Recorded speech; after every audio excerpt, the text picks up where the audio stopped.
कैसे दोस्तों, मैं दुर्गेश जायसवाल। आज से हम लोग उत्तर प्रदेश स्पेशल की क्लासेज पढ़ेंगे। उत्तर प्रदेश में आज सबसे पहला टॉपिक हम लोग पढ़ेंगे जनगणना। जनगणना एक महत्वपूर्ण अध्याय है जो केसी नंदन त्रिपाठी के बुक के आधार पर हम लोग महत्वपूर्ण प्रश्नों की सीरीज को हल करेंगे और फटाफट जो जनगणना से उत्तर प्रदेश में आयोजित होने वाले, उत्तर प्रदेश में आने वाले सभी महत्वपूर्ण प्रश्नों पर चर्चा करेंगे और उनकी सही विशेषताओं को नोट डाउन करते चलेंगे। आप लोग इस वीडियो को शुरू से लेकर अंत तक देखिएगा क्योंकि यह उत्तर प्रदेश जनगणना से संबंधित महत्वपूर्ण प्रश्नों की सीरीज है और हम अपनी श्रृंखला की शुरुआत जनगणना से शुरू करते हैं उत्तर प्रदेश के। लेकिन उससे पहले हम आपको जनगणना संबंधित कुछ महत्वपूर्ण तथ्यों को महत्वपूर्ण बातों से बता दें जो परीक्षा के लिए उपयोगी हो और नोट डाउन कर ले। आप अपनी कॉपी कलम निकाल कर लेकर बैठ जाइए और साथ ही साथ इसको लिखते चलिएगा और इस वीडियो को देखने से पहले लाइक और शेयर कर दीजिएगा। पहला कि आपको जनगणना के इतिहास के बारे में थोड़ी सी चर्चा हम करते हुए आगे बढ़ते हैं। भारत में जो पहली जनगणना हुई थी वो 1872 में हुई थी। कब हुई थी भारत की पहली जनगणना? 1872 में हुई थी। यह जनगणना लॉर्ड मेयो के शासनकाल में हुई थी। कब हुई थी? लॉर्ड मेयो के शासनकाल में। लेकिन इसके बाद ये कब हुई थी? 1872 में। 1872 के बाद फिर जनगणना जो होती है अगली 1881 में होती है। 1881 की जो जनगणना होती है ये लॉर्ड रिपन के कार्यकाल में होती है। कब होती है? लॉर्ड रिपन के कार्यकाल में होने वाली यह भारत की पहली ऐसी जनगणना है जिसके बाद से 10 की जनगणना का प्रारंभ होता है। 10 की जनगणना का मतलब क्या होता है? प्रत्येक 10 वर्षों पे जो जनगणना होती है उसे 10 की जनगणना कहा जाता है। दूसरी सबसे बड़ी बात, एक बात यहाँ से और आपके लिए महत्वपूर्ण है कि 1881 के बाद 2011 तक की जो जनगणना हुई है वो लगातार 10-10 वर्षों पे होने वाली जनगणना है। यहाँ से दो बड़े प्रश्न बनते हैं। पहला प्रश्न बनेगा, आज़ाद भारत की पहली जनगणना कब हुई थी? इस प्रश्न का जवाब आप कमेंट सेक्शन में जरूर दीजिएगा। इस वीडियो को प्रारंभ होने से पहले ही मैं आपको एक छोटा सा प्रश्न दे दिया। मैं उम्मीद करता हूँ कि कमेंट सेक्शन में जाकर आप इसका जवाब जरूर देंगे। दूसरी बात, अगला प्रश्न होता है कि आज़ाद भारत की जो जनगणना 1951 में हुई थी वह कौन सी जनगणना थी? अगला सवाल, 2011 की जनगणना आज़ाद भारत की, स्वतंत्र भारत की कौन सी जनगणना थी? और अगला प्रश्न, 2021 की होने वाली जनगणना आज़ाद भारत की कौन सी जनगणना थी? ये आपके लिए महत्वपूर्ण प्रश्न है। बीच बीच में और हम आपके लिए प्रश्नों की सीरीज लेकर आते रहेंगे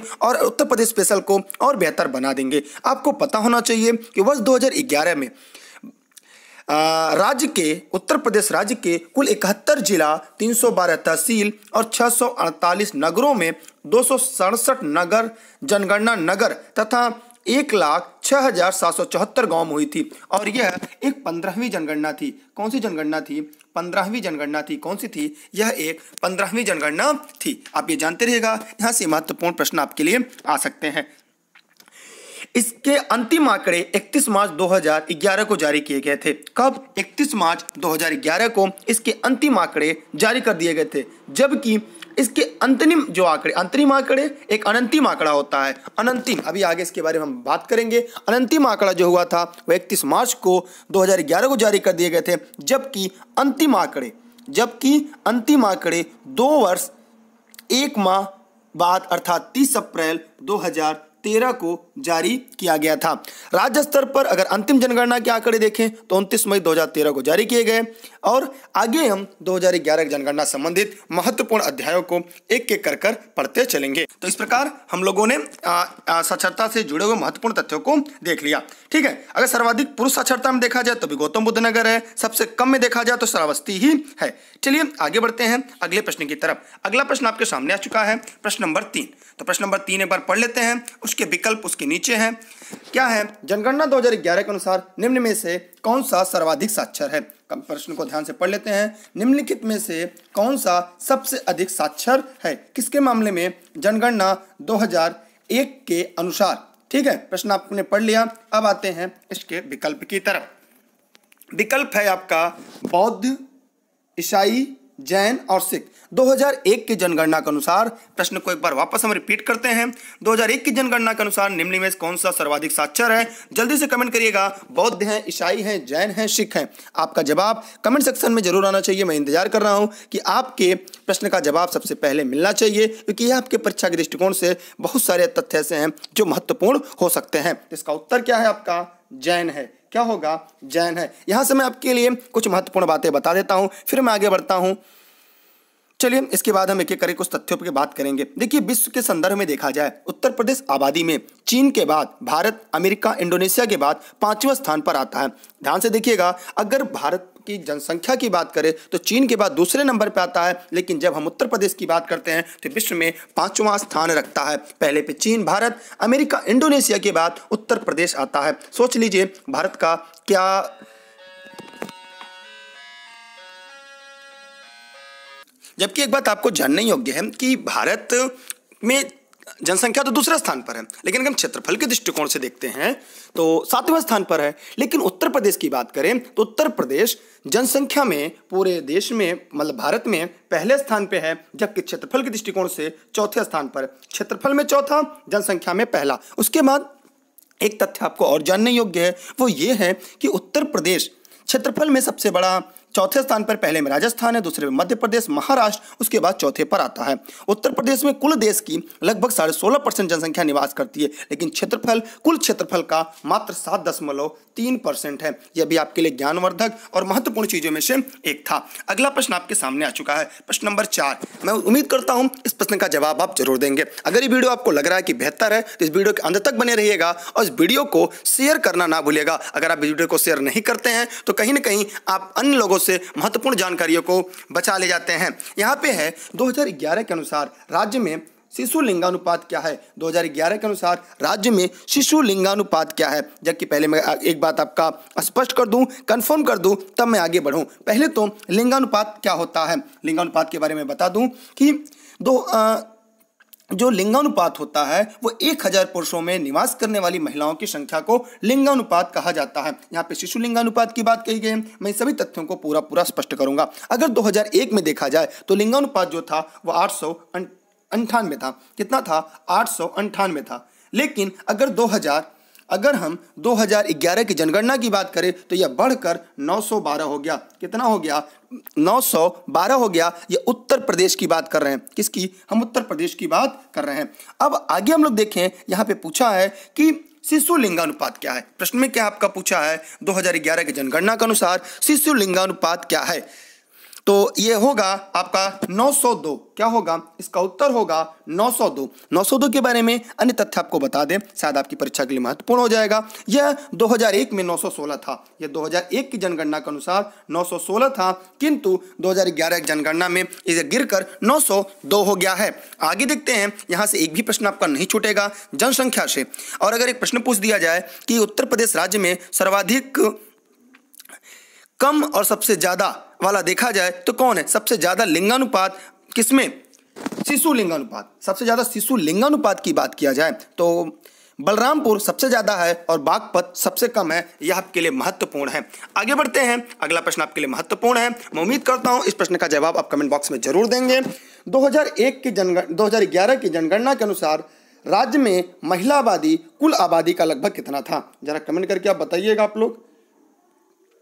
2011 के अनुसार राज्य में महिला आबादी कुल आबादी का लगभग कितना था? जल्दी से कमेंट करिएगा। कमेंट करके आप अपने जवाब हमें जरूर दीजिएगा। हमें आपके कमेंट का जवाब का इंतजार है। जल्दी से बताइए प्रश्न नंबर 5 का क्या होगा? यह होगा 48%। मोस्ट इंपॉर्टेंट, 2011 की जनगणना के अनुसार उत्तर प्रदेश राज्य में महिला आबादी कुल आबादी का लगभग कितना है? 48% है। कितना है? 48% है, माने 47.71% है। 47.71% है। जबकि अगर पुरुष की बात करें तो पुरुष 52.29% है। 52.29% पुरुष हैं। 52.29% पुरुष हैं। तो मैं उम्मीद करता हूं यह भी प्रश्न आपको समझ में आ गया होगा। अगले प्रश्न की तरफ बढ़ते हैं। यह वीडियो आपको कैसा लगा? अपने साथियों को शेयर जरूर करिएगा। एक बात, हमारा फेसबुक पेज इलेनी विद दुर्गेश है। इसके नोट्स के लिए जो आपकी प्रश्नों की सीरीज है यह हमारे फेसबुक पेज इलेनी विद दुर्गेश पे मिलेगी। अगर इसकी पीडीएफ आपको चाहिए तो सभी PDF notes Uttar Pradesh special अन्य राज्य के जीएस के लिए आप हमारा टेलीग्राम ऐप इंस्टॉल करिएगा। सर्च करिएगा दुर्गेश सर बिना स्पेस दिए। जैसे कि मैं दुर्गेश सर हूँ और ये क्लास आपको लाइव चल रही है। दुर्गेश सर सर्च करिएगा बिना स्पेस दिए, आपके सामने ई-लर्निंग विद दुर्गेश आएगा। उसको टेलीग्राम को ज्वाइन कर लेंगे। सभी वीडियो की नोटिफिकेशन आपको सबसे पहले, क्लास नोट्स और अन्य नोट्स, वीडियो लेक्चर सभी आपको उपलब्ध होती रहेंगी। जल्दी आपको जीएस की संपूर्ण जीएस की महत्वपूर्ण मैराथन क्लास यहां से उपलब्ध करा दी जाएगी। आगे बढ़ते हैं प्रश्न नंबर 6 में। तो प्रश्न नंबर 6 आपके लिए महत्वपूर्ण है। उत्तर प्रदेश में लिंगानुपात का विभेद सर्वाधिक रूप से घटा। अगर हम उत्तर प्रदेश में लिंगानुपात की बात करें कि लिंगानुपात का विभेद सबसे ज़्यादा कब घटा, तो जरा आप कमेंट करके बताइएगा कि मैं उम्मीद करता हूं कि आप इसका जवाब जरूर देंगे। जी जी, क्या होगा कमेंट करिए, जल्दी जल्दी बताइएगा, जल्दी कमेंट करके बताइए क्या होगा। यहाँ पे 1961 से 1971 में, 1900 ध्यान से देखिएगा कि 1971 से 81, 1981 से 91, 1991 से 2001। जल्दी से प्रश्न का जवाब दीजिएगा क्या होगा। तो आइए इसके बारे में जानते हैं। उत्तर प्रदेश में लिंगानुपात का विभेद सर्वाधिक 1991 से 2001 के बीच रहा। कब से कब रहा? 1991 से लेके 2001 के बीच रहा। यहाँ तक कोई दिक्कत, कोई समस्या है तो आप कमेंट करके हमसे पूछ सकते हैं। अगर कोई भी दिक्कत आती है, किसी प्रकार की कोई दिक्कत हो तो आप पूछ सकते हैं। एक छोटा सा प्रश्न अगर हम आपसे पूछें यहाँ पे, चलिए भी आगे यहाँ से प्रश्न जुड़े हुए जो प्रश्न होंगे वो हम आपसे जरूर पूछेंगे। चलिए आगे बढ़ते हैं इसी के साथ अगले प्रश्न की तरफ। अगला प्रश्न आपके सामने आ चुका है कि अगला प्रश्न नंबर 7 है। मैं उम्मीद करता हूँ प्रश्न आप देख पा रहे होंगे। उत्तर प्रदेश में जनसंख्या की 10 की वृद्धि अधिकतम थी। प्रश्न नंबर 7 ध्यान से देखिएगा और प्रश्न नंबर 7 का जवाब आप लोग जरूर दीजिएगा। प्रश्न नंबर 7 आपके सामने है कि उत्तर प्रदेश में जनसंख्या की 10 की वृद्धि अधिकतम कब रही। तो कमेंट करके आप अपना जवाब जरूर दीजिएगा कि उत्तर प्रदेश की 10 की वृद्धि कब सबसे ज्यादा रही है। जल्दी जल्दी जवाब दीजिएगा, मैं आपके जवाब की प्रतीक्षा करूंगा। जल्दी बताइए कब रही। 1961 से 71 में, 1971 से 81 में, 1981 से 91 में, 1991 से 2001 कब रही। देखिए इसके बारे में आपको स्पष्ट कर दूं कि स्वतंत्र भारत के बाद सर्वाधिक वृद्धि दर 1991 से लेके 2001 के बीच रही है। कब रही है? 2000। जी, अगर सबसे कम पूछा जाए तो 1951 से 1961 रही है। 1951 से 1961 सबसे कम। अगर सर्वाधिक वृद्धि पूछेगा, वृद्धि 91 से 2001 है, लेकिन अगर सबसे कम पूछता तो 1951 से लेकर 61 तक होता। ठीक है, दोनों बातें आप भली भांति याद रखिएगा। अगले प्रश्न की तरफ हम बढ़ रहे हैं। अगला प्रश्न आपके बीच आ चुका है। उस प्रश्न का नंबर भी आपको पता है कि वो प्रश्न का नंबर क्या है। 8वां, प्रदेश की जनसंख्या सर्वाधिक 10 की वृद्धि देखी गई। जस्ट हमने बताया 1981 से 91 के बीच देखी गई। 91 से 2001 के बीच देखी गई। ठीक है, अभी जस्ट हम लोगों ने ऊपर इसके बारे में चर्चा किया। अगला प्रश्न आपके सामने आ चुका, प्रश्न नंबर 9। उम्मीद करते हैं वीडियो आपको काफी बेहतर लग रहा होगा, लेकिन अगर आप सभी साथियों को शेयर कर देंगे, उत्तर प्रदेश जनगणना से आपके प्रश्न कभी गलत नहीं होंगे, इस बात की गारंटी है। और यहाँ से एक भी प्रश्न बाहर से नहीं आएगा। हमारे ऑनलाइन क्लास, नोट्स सभी चीजें उपलब्ध हैं। आपको ऑनलाइन क्लास भी मिल सकता है, घर बैठे क्लास भी ज्वाइन कर सकते हैं। 2011 के जनगणना के अनुसार उत्तर प्रदेश में एसटी की सर्वाधिक सांद्रता कहाँ पे थी। जल्दी से कमेंट करके बताइएगा, सबसे ज्यादा एसटी की सबसे ज्यादा सांद्रता कहाँ पे थी। जल्दी से अपना कमेंट आप कमेंट करके बताइएगा। कहाँ पे थी? सोनभद्र में थी। कहाँ पे था? सोनभद्र में। ये याद रखिएगा, कहाँ पे था? सोनभद्र में। कहाँ पे? सोनभद्र। लिख लीजिएगा, सोनभद्र में। यह परीक्षा के दृष्टिकोण से सबसे ज्यादा महत्वपूर्ण है। आगे बढ़ते हैं अगले प्रश्न की तरफ। अगला प्रश्न आपका है 2011 की जनगणना के अनुसार केवल निगम क्षेत्र में 10 लाख से अधिक जनसंख्या वाले नगरों का सही क्रम है। आपके सामने 4 विकल्प हैं। उम्मीद करते हैं आप इन चारों विकल्पों की एकदम विस्तृत व्याख्या करेंगे और विस्तृत व्याख्या के साथ साथ आप इसमें दिए गए सभी प्रकार के प्रश्नों का एकदम अंतर भी बताएंगे। और एक बात ध्यान दीजिएगा, इस वीडियो को शेयर करना ना भूलिएगा। विकल्प आपके सामने हैं, विकल्प बड़े हैं इसलिए हम बताते हैं एक क्रम से। सबसे ज्यादा लखनऊ, कानपुर, गाजियाबाद और आगरा। कहाँ? लखनऊ, कानपुर, गाजियाबाद और आगरा। ठीक है, यह इसका विकल्प नंबर सी है। क्या है इसका विकल्प नंबर सी? इसका राइट आंसर है। आगे बढ़ते हैं अगले प्रश्न नंबर 11 आपके बीच आ चुका है। 2011 के अनुसार निम्न में सर्वाधिक जनघनत्व वाला जिला कौन सा है। जल्दी से कमेंट करके बताइएगा, सर्वाधिक जनघनत्व वाला जिला कौन सा है। जल्दी कमेंट करके बताइएगा कौन सा है। जल्दी से बताइएगा। एक बात याद रखिएगा कि यह केशरीनंदन त्रिपाठी जी की किताब की एक महत्वपूर्ण कृति है। अगर आपको किताब लेना है तो केशरीनंदन त्रिपाठी की उत्तर प्रदेश स्पेशल ले लीजिएगा। उसके बाहर आपकी परीक्षा में कोई प्रश्न नहीं आएगा। तो जल्दी से हमें कमेंट करके बताइएगा। देखिए, जनघनत्व की बात करें तो सबसे पहले यहाँ से एक प्रश्न हम आपसे ले लेते हैं कि 2011 में अगर जनघनत्व को देखें तो 829 था। कितना था? 829 था। उत्तर प्रदेश का जनघनत्व कितना था? 829 था 2011 के अनुसार। जबकि 2001 की जनगणना के अनुसार अगर देखा जाए तो जनघनत्व कितना था? 690 व्यक्ति प्रति वर्ग किलोमीटर था। लेकिन 2011 में 829 व्यक्ति पर वर्ग किलोमीटर बढ़ गया, हो गया 829, अर्थात 139 व्यक्ति प्रति वर्ग किलोमीटर की वृद्धि हुई। कितनी? इसके ये हो गई 829 थी, 829 की पहले कितना थी अगर उसको जानेंगे तो 690 थी। कितना था? 690 व्यक्ति प्रति वर्ग किलोमीटर 2001 के अनुसार थी। 2011 में 829 व्यक्ति प्रति वर्ग किलोमीटर हो गई। अगर जबकि संपूर्ण देश की अगर पूछा जाए कि जनघनत्व क्या था तो 382 था। क्या था?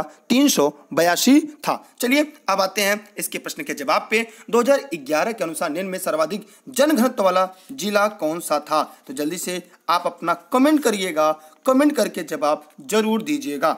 जल्दी से बताइए क्या होगा, जल्दी से जल्दी एकदम कमेंट करके बताइए। प्रश्न नंबर 11 क्या होगा? गाजियाबाद, वाराणसी, कानपुर क्या होगा? कमेंट करिए, जल्दी जल्दी कमेंट करिए। सर्वाधिक जनघनत्व वाला जिला, सर्वाधिक घनत्व वाला जिला, जल्दी जल्दी बताइए भैया। आप लोग इतना देर करेंगे, इतने में हम कई प्रश्न करा देते हैं। क्या होगा? अभी तक आप लोग नहीं बता रहे हैं भैया जी। सबसे ज्यादा जनघनत्व वाला जिला गाजियाबाद है। कितना है? कौन सा है? गाजियाबाद है, सॉरी गाजियाबाद है। कितना है जनघनत्व गाजियाबाद का?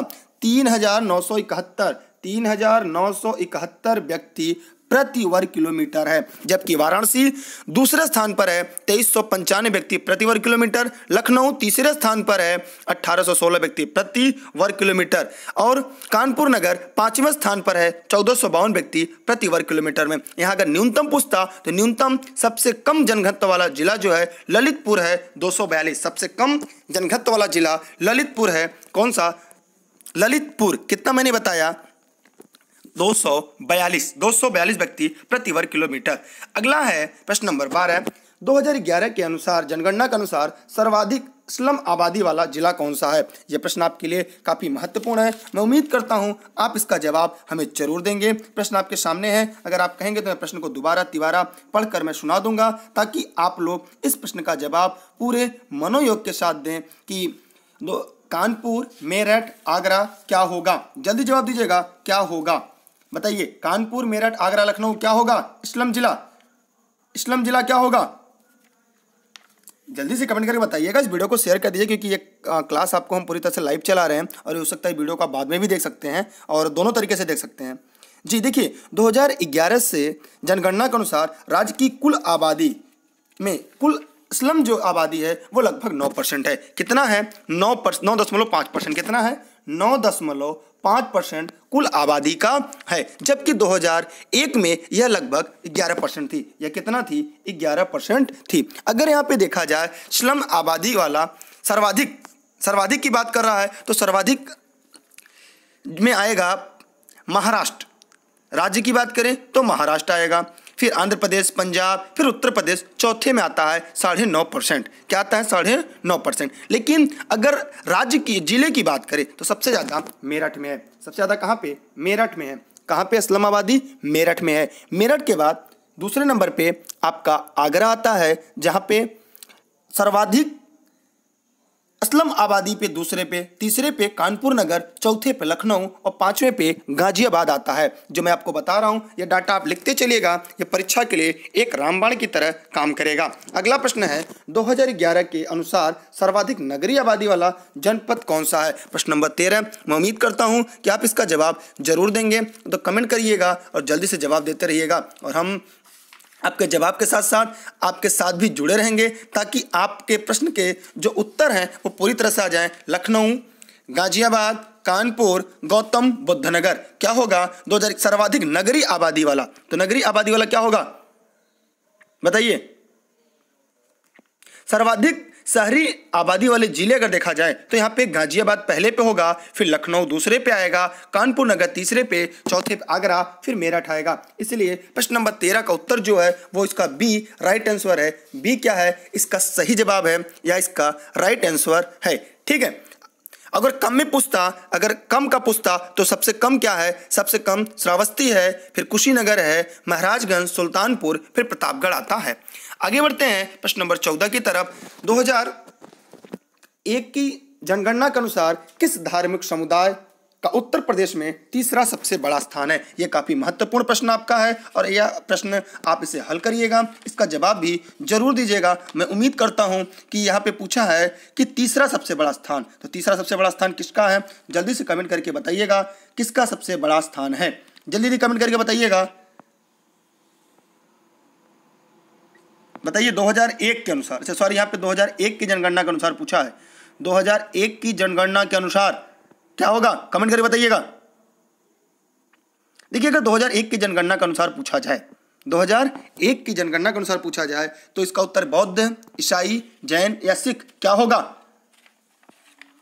क्या होगा? जल्दी बताइए। यह होगा सिख। क्या होगा? सिख। 2001 के अनुसार धार्मिक समुदाय का उत्तर प्रदेश में तीसरा सबसे बड़ा स्थान किसका है? सिख का है। एक छोटा सा प्रश्न पूछेंगे कि धार्मिक जनगणना के अनुसार 2011 की जनगणना के अनुसार उत्तर प्रदेश का सबसे बड़ा धार्मिक समुदाय वाला कौन सा धर्म है? तो वह धर्म हिंदू धर्म है। कौन सा है? हिंदू धर्म है। ये आप जानते रहिएगा, यह परीक्षा के लिए सबसे ज्यादा आपके महत्वपूर्ण है। ठीक है, यहाँ से किसी कोई दिक्कत, कोई समस्या हो तो आप पूछ सकते हैं। दूसरा मुस्लिम है, तीसरा ईसाई है, अब चौथे पे सिख हो गया है 2011 के अनुसार। ठीक, यहाँ से किसी कोई दिक्कत या समस्या हो आप कमेंट करके हमसे पूछ सकते हैं। हमारे लोग के अगर आपको कोई दिक्कत होती है आप हमारे यूट्यूब चैनल इलेनी विद दुर्गेश पे कमेंट करके अपने जवाब दीजिएगा। हम आपके जवाब की प्रतीक्षा करेंगे और आपके प्रश्नों का जवाब देंगे। एक चौथा प्रश्न नंबर 15 है, यह आपको बताना है और यह इसी के बाद आगे बढ़ते हैं। उत्तर प्रदेश में निम्न 4 जनपदों को 2011 की जनगणना के अनुसार अनुसूचित जनजाति की जनसंख्या आरोही क्रम में घटते हुए क्रम में व्यवस्थित किया गया है। कुशीनगर, बलिया, सोनभद्र, देवरिया और सोनभद्र किस अनुसार में आरोही क्रम माने घटते हुए क्रम में सबसे ज्यादा, उससे छोटा, उससे छोटा।